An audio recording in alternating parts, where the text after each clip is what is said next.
Nicole Jones Wadsworth for Lieutenant Governor, and I'm a proud member of the private sector. I'm an economic and commercial real estate developer, and over the past 20 years, I've been able to visit all 67 counties over 25 times on my own dime, not the taxpayers' dime, recruiting primarily office, industrial, and medical facilities, exclusively to the state of Alabama. My company and my clients have literally brought hundreds of millions of dollars of industry to our state. And so it's through my travel, no matter where I've been, urban or rural, that the same 5 key issues have kept coming up. So I've devised a plan called Build a Better Alabama. In May of 2025, I announced that plan. It's been the same ever since.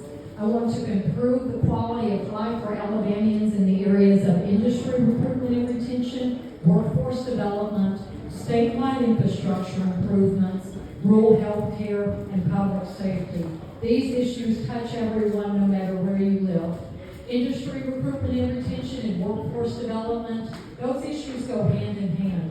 As Lieutenant Governor, I want to ensure that every Alabamian, from the high school student to the veteran, has a clear path to a good paying job. Why? Because when Alabamians are working, we all benefit. It keeps people off welfare, it reduces crime, and it gives a man or a woman a sense of purpose by being able to pay for something with a paycheck that he or she has earned.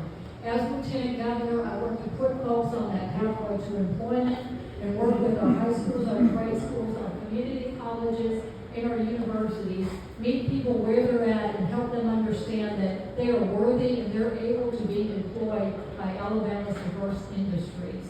Another component that's critical to our job recruitment and retention, as well as our quality of life, is our infrastructure. As an economic developer, I know that it takes approximately 10 years from the time that a civil engineer is drawing out road plans to the time that constituents are actually driving on those roads. So as Lieutenant Governor, I'll speak with our federal partners, whether it be our United States senators or congressmen, President Trump, whomever that next president is, or the United States Department of Transportation, to ensure that the taxpayer dollars that we're already paying into D.C. are brought back to the state of Alabama where they belong. There is a lot of noise in Washington. So if you have a lieutenant governor that knows how to advocate for our needs, we have a better chance of the money coming back home here where it belongs. In addition to those roads, we have ports that are vitally important to commerce. In late fall, I was in the Port of Mobile with Senator Tuberville, former Senator Shelby, Senator Britt, and many people from the public and private sector celebrating the 50-foot channel depth of the Port of Mobile. That is a long-term, fiscally responsible infrastructure investment that we're not, for example, now having to pay the Port of Savannah to use their port. In addition to that coastal port, we also have a series of inland ports that are vital to commerce. That's our Port of Huntsville, Port of Guntersville, Port of Demopolis, the Birmingham Intermodal Facility, and the Montgomery Intermodal Facility that's set to open in first quarter of 2027. When we invest in ourselves, it helps everyone, whether aerospace, aviation, agriculture, food production, forestry, metals, chemicals, biotechnology, advanced materials, defense. All of those industries flow through our ports. Our infrastructure also includes our broadband.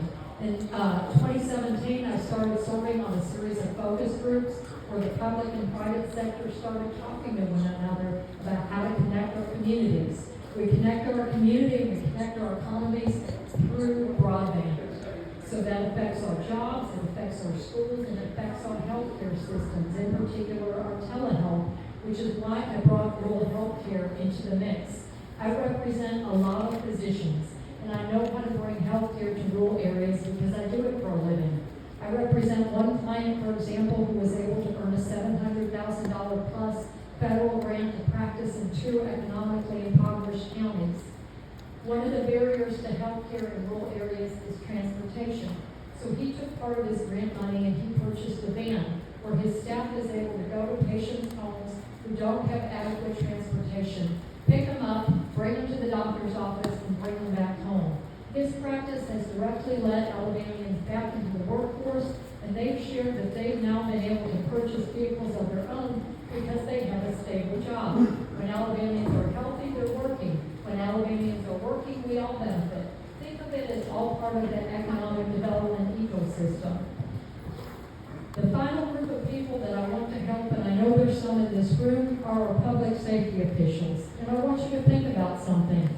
At some point over the course of your life, you're going to need access to a police officer, a firefighter, a sheriff, the military, either directly or indirectly, or EMS.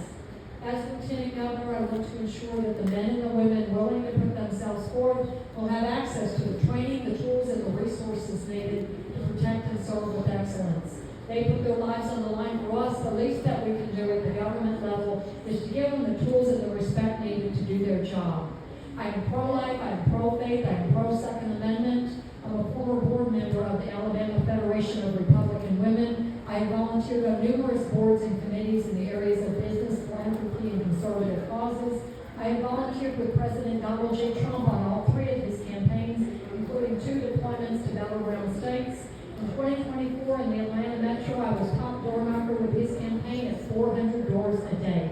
If y'all want to lose 10 pounds, volunteer with my campaign, because that's what it takes sometimes. Boots on the ground, meeting people where they're at, and getting them to vote for good, solid Republicans who are willing to do the work for you. Ultimately, we need a lieutenant governor who understands our economy, our community, business, quality of life, and diplomacy, and who can strategically plan in a fiscally responsible way, not only for today's Alabama, but for future generations. I'm asking you to stand with me, believe in what Alabama can become, help us build a future worthy of the people who call our state home. I'm Nicole Jones Wadsworth, and I would be honored to earn your vote on May 19th.